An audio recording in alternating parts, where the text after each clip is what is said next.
We're here on the second half. My guest is Paul Pantone. His website is www.GEET International, G-E-E-T international.com, GEETinternational.com. Oh, and anybody out there listening right now, there's a show this weekend, started today, the Extraordinary Technology, and there is a GEET engine on display there. So if you go by the booth, Daniel Gonzalez is there running the booth. He also has a class for GEET in California, Bakersfield. And anyone who would like to have him come to their town, if he can get at least 10 students signed up for a class in that town, he is willing to travel around the country. But get a hold of him direct. You can get a hold of him through GEET International, or just drop me a line at the website there. There's connections, and that's GEETinternational.com. Now, for years, I was telling people you don't need a big fancy house. If you're just starting out in life and all you've got is you and a girlfriend or just yourself, build one room, a nice size room, so that at the end of 1 or 2 years, you own the whole thing. Then, if you need, you design it in such a way you can add to it and add to it and add to it. The way we built the house I'm in right now, it's huge. But I have a lot of company here, a lot of students, and there's going to be times we have 30, 40 people in here. So, yeah, I built a big house. But it didn't need to be this big. And all the homes we're going to be building around here are going to be very small because you don't need it to be huge. You need a bed area, you need a dresser, you need your basic things, but the more space you have, the more you've got to fill. And it's very difficult to keep up and maintain a big place. It is. And you don't need it. I mean, I was as happy living in a little 12, 14-foot trailer when I was single as I am in this house. This has got a lot more room, but I didn't need anything bigger. Well, so I waste all that money. I don't envy you having to do the dusting, Paul. I hope you got people around they can help you do the dusting. Oh, yeah. I usually find people here that would like to work. I've got one lady working for me now, and she's got a kid, and she earns just enough to take care of herself and the kid. She works the hours she wants to work, which is convenient for me as well. But there's always someone looking for work, and you've just got to create the jobs. And in a community like you're talking about, there's going to be a lot of jobs. For those that want to work, I would like to offer to people that want to work, especially to veterans that want to work. I took an oath to defend the Constitution against all enemies, foreign and domestic, when I was 17 years old. I read it. I honor that. And I think it's a damn shame that we've got so many veterans committing suicide, so many veterans that are homeless right now. And I want every Liberty Village to be able to house at least half a dozen veterans. One low-cost structure, house a half a dozen veterans, and they mend the fences, gather the eggs, pull the weeds, milk the goats, and defend the place if times get tough. Now, if the food supply dries up, if the trucks stop running, if the grocery stores are empty, there are going to be people walking around trying to take everything that you've got, everything that you've saved up, everything that you've prepared. I think we have to take that scenario into account because we don't know about the government or people. No. What's that? What's that? I said, taking everything we got. Are you talking about the government now, or just people roaming? Well, both. Obama has issued the executive orders. They have set this thing up. They tried to portray people like me. Oh, he started the militias, like that was some kind of terrorist group. They just don't tell you I did it in the governor's office. Yep. And, you know, I'm not urging anybody to go out and kill cops or even IRS agents. I'm telling you that you need to arrest and try and put pressure on your DAs, on your judges, to do the right thing and arrest some real criminals. And the information, what I do is try to get you that information out. I've been trying to tell you for 20 years that the Federal Reserve are a bunch of thugs. They're, you know, you could call them the mafia if you want. But now that information is actually starting to get out in mainstream media because the scandals are so big, like in the Libor. We're talking about the Bank of America, we're talking about Barclays, we're talking about banks all over the world that are members of these international banksters are being arrested and prosecuted. So the tide is starting to turn, and they're scared to death. That's why they're setting up these concentration camps, these detention centers. But I believe, I believe that we're going to end up using that for the banksters, for the financial elite, and so we can start recovering some of the trillions of dollars that they've stored away and stashed away in other countries. The only way we can do that is by getting this country back, and the only way we can get this country back is probably one county at a time, one neighborhood at a time. And I think you've got an opportunity to do this, Paul. You've got these dealers around the country that could be telling other people about the home base that we set up there in Oklahoma. And I won't. We have dealers. Yes, we have dealers right now in several other countries as well. And like I said, in Pakistan and some countries, they're allowed to even run generators on water if they want. So we have a different training program for every area so that we can be politically correct. Now, maybe you shouldn't be. Maybe I shouldn't be involved with you. I've never exactly. Well, saying it was politically correct. I'm sorry, it goes way back. But yeah, I still believe in the Bill of Rights and the Constitution, and it's sad when you don't see it being used here. It's the best that we've got in 4,000 years of history, folks. It's never been easy to be free, because you've always had a king, a tyrant, a raider, a warlord that wanted to take over what you had built, what you had established, what you had created, what you made. Never been easy to be free. We have the ability now, we have the technology now to really turn this into the 21st century. Now, Paul, you talked about pulling energy out of the air. I mean, I tried to keep on top of this. They've got a new film out. They got a new film out that you can, I think this is TED or something like that that's doing it. But they got this film out that will convert light into power more efficiently than even the current solar cells. You were talking about pulling energy out of the air. Tell me about that. Tell me about that. Oh, if you look at Tesla's original car, where you had an antenna built in, it was a round antenna sitting on top of the batteries in the back, and by turning your reset in the front, you could adjust the antenna so it was pointed north.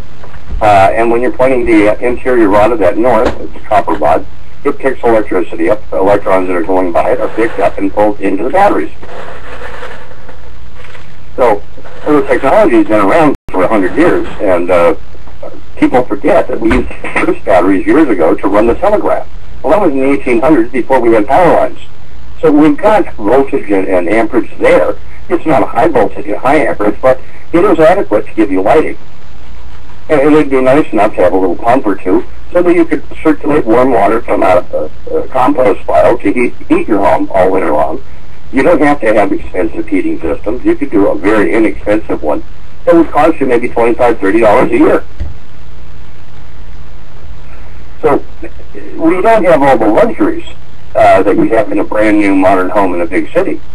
But if you don't have any bills to go with it, do you mind if it is a little bit darker, not quite as bright? Do you have to have that temperature jacked up all winter long? I don't think so. And I think these low-cost structures for probably half of what you would pay for a house in a neighborhood, these structures in these communities can be created. I would be really close on that, yeah. Might even be cheaper. It might be. I mean, it depends on it depends on your level. I've got pictures up on my site of teepees up under the northern lights up in Canada, snow all around it, and the teepees are glowing bright, and people are out walking around in the snow, partying, having a great time. And a nice fire raging right inside. And in Europe, one family here, one guy was just going out, and he contracted with the forestries for services to go out and clear the underbrush from the forest. He brought that back, ground it up, made wood chips, and turned it into a compost pile that was producing energy. I didn't even mention that because years before I met you, and I met you back in 1983, I had picked up an option on about 800 acres, and we went out and we raked up all the leaves under the tree. And Black Magic Mulch Company, they made leaf mulch. They came out and paid 75 cents a grocery bag to have all that leaf mulch. So and they were jacking the price up, and they were saying that didn't include the cost of their semi coming out and everything else. But I found probably 100 guys that came out and helped me rake all the leaves out from the forest. Well, that's what you buy when you go to the store and you're paying that $9.95 for a little 1-pound bag. So yeah, go out to the forest, get the leaves you need. Here we have about a third of the property here is forest, and I love it that way. What? Repeat that? About 1/3 of the property I'm on here, the 160 acres, is forest. It's beautiful. You've got trees in every direction, so you don't really notice the flat land outside that area.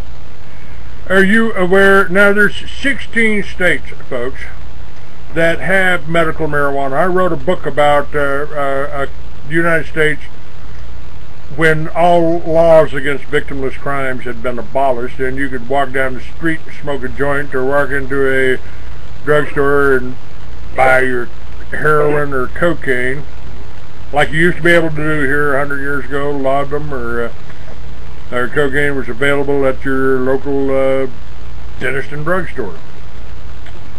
In fact, that was you could get a laudanum here 50 years ago. But they stole, communist countries, communist government came in and stole our #1 cash crop, which wasn't corn, which wasn't cotton, it was hemp. It was $1 billion crop, 10,000 products made out of it. We can't grow it here in this country, but it's legal in 16 states to grow marijuana. I suppose that means you could have some hemp there too, because hemp doesn't have any THC in it. What is the situation in Oklahoma with the hemp? And there's bills in Congress, folks. I mean, I was told last week, you shouldn't talk about marijuana, they could come haul you away. No. Barney Frank has a bill before Congress to legalize growing hemp and legalize marijuana in this country. And let's see, you don't want me to talk about it? Oh, you must be a communist. You know, that's one of those people that tells you there's two things that you should never discuss in public, and that's religion and politics. I said, yeah, the person that told you that was a communist, folks. I see the Liberty Villages having GEET classes, solar classes. Each place being kind of a resort where you can come here, eat some right food, and get healthy, and learn, and then go back out and teach everybody else. Pass this kind of information on. We got the technology. This is the 21st century, and Paul, I believe you know that burning bushes are passé, so God must work on the internet. What do you think? We've got the ability to teach people. We've got the ability to reach people here. Yes, we do, in large numbers. It's sad to say I'm actually getting more response from GEET from foreign countries than I do the U.S. The people in Africa, in India, China, all over the world, they want their technology. But you don't get that much interest in the U.S. People here seem to be afraid of the system. They're dumbed down, and they are afraid. They want you to, that's the plan. That's the plan. Be afraid. Be very afraid. That's what the Alex Jones are out there. The government, this monster is coming to get you. I don't quite see it that way. It's real. They did. They came and got Paul. They came and got me. They tried to kill both of us. They tried to do that. So it's a real fear, but it's really how you deal with it. If you let fear paralyze you, you know, they win. If you just deal with it. I mean, everybody asked me after my accident, Paul, well, Clay, aren't you afraid to ride a motorcycle now? I said, you ever trip? You afraid to fucking walk? No, I'm not afraid to ride a motorcycle. No, I'm not afraid. Yeah, I always operate on two principles that keep me alive. Every phone I use is tapped, and everyone in the four-wheeler is trying to kill me. So And, you know, we've got the old standards. I'm from the government, and I'm here to help you. Well, funny, because years ago when they had me locked up, they sent a psychiatrist in and gave me a test, and part of it was oral, and he said, you didn't answer all the questions. Yeah, I can't. And the guy looked at me and said, well, geez, I mean, you've got the equivalent of 7 PhDs, and you can't answer a simple question like, do you think people are trying to steal your thoughts? I said, would you like to see how many people have tried to copy the GEET and patent it? Oh, okay. And you think your calls are listened to all the time? I said, yeah. Have you ever had an agent walk up and knock on your door and say, hey, can I buy a set of plans? I heard you on the phone an hour ago saying that you're not going to sell anymore. I mean, yeah, I believe my phone calls are listened to, but do I care? No. Because I tell people, the law says this. So if you're getting more than a 50% increase, give me a call, I'll tell you how to detune it. So I'm not trying to violate any law, I'm trying to tell people what the law is. Educate people. That's right. That's what we're supposed to be doing, you know. That's exactly what we're supposed to be doing. Do you, you know, these people, and there's so many defeaters out there. You know what it looks like, Paul. I got out of the hospital, and I really thought for a while that everybody around me had gone crazy. It was just that I had been isolated for 4 months, drugged for 4 months, and so I wasn't used to the normal insanity of people. We've had patriot organizations out there, and I'm really disappointed in the whole patriot movement because it all turned into infighting. You know, our patriot group is better than their patriot group. No, we all supposed to be working for the same thing. Now you sound like me, because I went around to the different patriot groups when they're doing those the Y2K things, the preparedness meetings, and I'd go to some of them. They'd ask me to speak.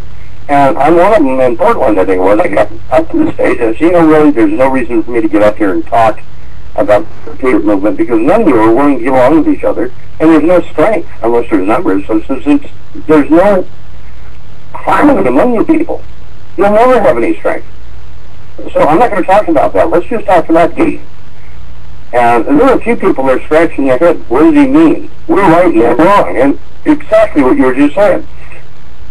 The biggest part, you know, I talk about. I get a lot of stuff. Clay, you know, why do you hate the Jews? I don't hate nobody, man. You know, I don't care. The Constitution protects you. If you want to follow Judaism, you can go over there and stand in that corner and bang your head against that wall, and I'll watch. You know, you want to get down on your knees, stick your nose in the dirt and your ass up in there. I'll try to keep the Saint Bernard off of you. And you want to get on your knees and pray to God for Cadillac. Well, I'll see if I can put a word in with him so he don't drop it on top of your ass. But you know, if the passing the knowledge and freedom, the thing I got against these religions, if you don't believe like us, you know, you must be the bad guy. You're gonna go to hell. You're gonna go to hell. Well, when I was over there in Utah, I had a ball with that because a lot of people say, well, why don't you join the church and blah, blah, blah. When you show me that they're willing to live the religion, that means you open stores that are church-owned, whatever, and that's great. Churches make some money, but if you're selling cigarettes and alcohol and you say that's against God's will, then why are you selling them? Why are you doing something completely against what you're preaching? There's a problem here. And boy, it shut him up real quick. It was like, oh, okay, well, we got to make money. Well, I'm sorry. Don't do what you're not supposed to. If you're pretending that's part of your religion, then live it. That's kind of on a daily basis. That's kind of the problem. You know, everybody wants to make money. I want to make money, but I won't sell advertising to somebody that doesn't have. That hasn't shown me that their product is good for us and it works. And you got a lot of people in the energy field running out there. Let's see, you can invest. We'll come in and put this. Dennis Lee comes to mind. You remember that? Oh yeah, oh yeah. Yeah, I came in federal court to try to stop him from selling GEET. He stood up and said, Your Honor, What we're saying is just the opposite of GEET. It's spelled T-E-E-G. And Judge looked at him and said, "Oh, you got to be kidding. You didn't really say that in my courtroom." So, the guy's out there. There's a lot of people out there. He just wanted to replace the electric company. I said the whole thing, Obama's idea of greening, this is really America's idea of greening America. This is what's been sold to you by the media companies, by the oil companies. We need to sell the top of that mountain over there to a company. We got a company in China that'll buy the top of that mountain, put the wind generators on it, and we'll be able to generate natural energy. And they'll pipe that energy down the hill to the electric company, and the electric company will pipe it over to you, and with a little price increase, why not put the wind and the solar and the GEET on your house and not pay anybody? Oh, that would kill the economy. No, it would kill the banker's economy, but you would have 3 times the money that you do today. If you institute it now, you can have selling any power back to any grid. If you supply power to your own property for your own needs, that's fine. If you got more than you need, then run pumps, put on light shows, whatever you need. But the minute you tie into the grid, then you become part of that system. I don't want to be part of the system.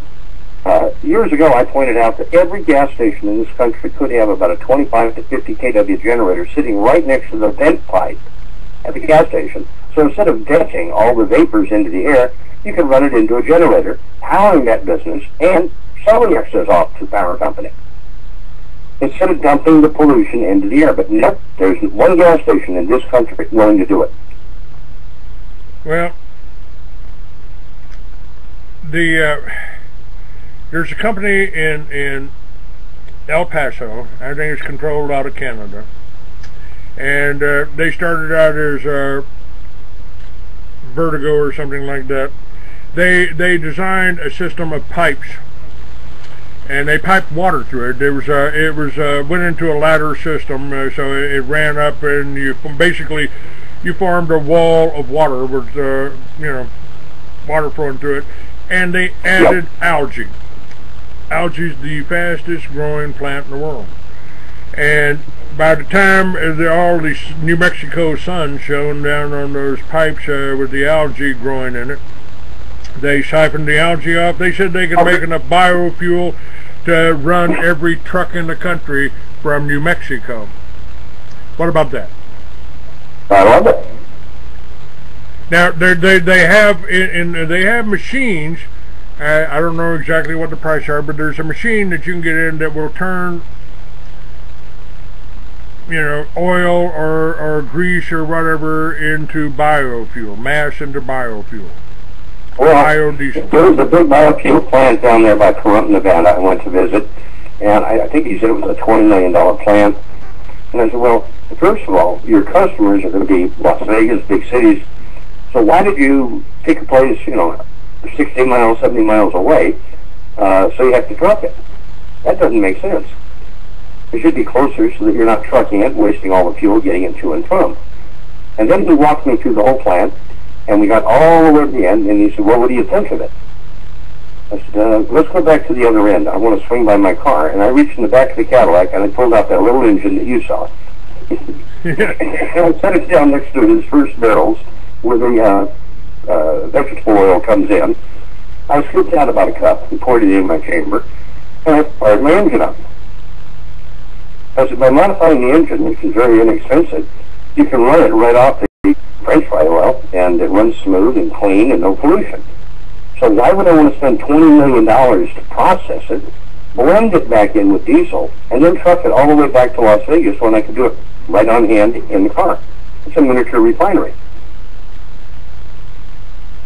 And he said? And he didn't have any answers for me other than it was public funds that paid for that stuff, so it came out at like $7 a gallon. And the government subsidizes it so they can say, see, we did try to do something, and it was a failure.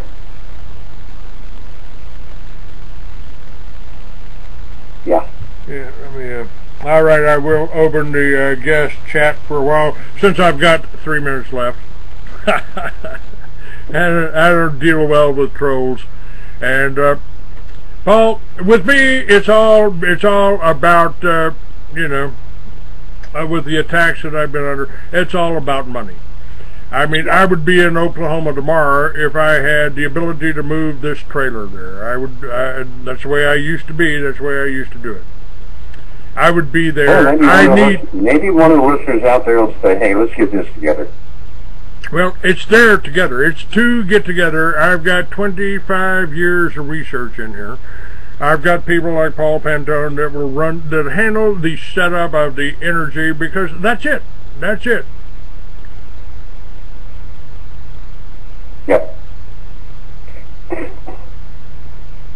So, if you were to put in wells like they do, the Baptist wells that they're drilling all over Africa, you can go on the internet and look it up. It's called Baptist well.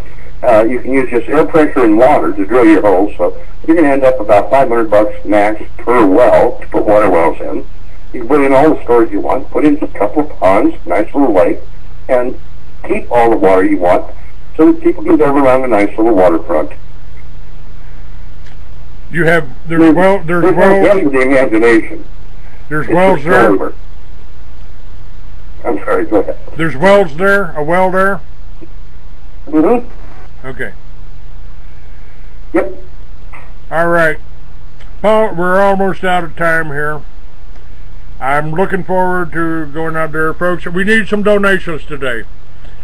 we've got a few expenses here that we got to pay, and we got to move this trailer here. I put ads up in Craigslist. I've got ads up on Facebook. I've got ads up everywhere.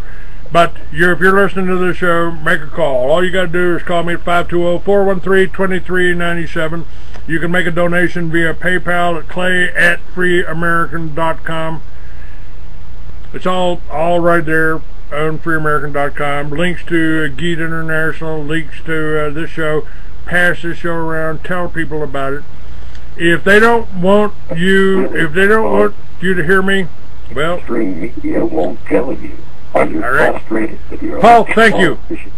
Get the news, God bless you, at truthradio.com. At Truth Radio, you can listen live or listen to a large selection of archived programs on demand. Listen when you want. Recording has been completed. Radio.com. The truth is out there. All you have to do is open your mind and listen. If there is any common denominator to the interests of people who are connected with Truth Radio, it is honest money, monetary.